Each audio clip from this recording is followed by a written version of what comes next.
ఈరోజు మనం తెలుగు వర్ణమాల యొక్క సరైన ఉచ్చారణను నేర్చుకుందాం.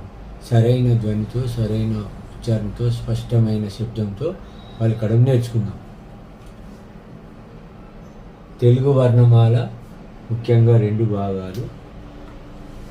మొదటి భాగం అచ్చులు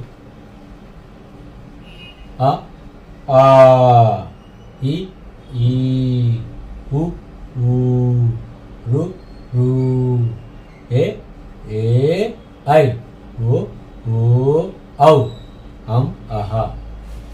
హల్లులు రెండవ భాగం హల్లులు క, ఖ, గ, ఘ, జ్ఞ, చ, ఛ, జ, ఝ, ఇని, ట, ఠ, డ, ఢ, అన, త, థ, ద, ధ, న, ప, ఫ, వ, ఫ, మ, య, ర, ల, వ, షి, ష, స, హ, ల, క్ష, రౌత్.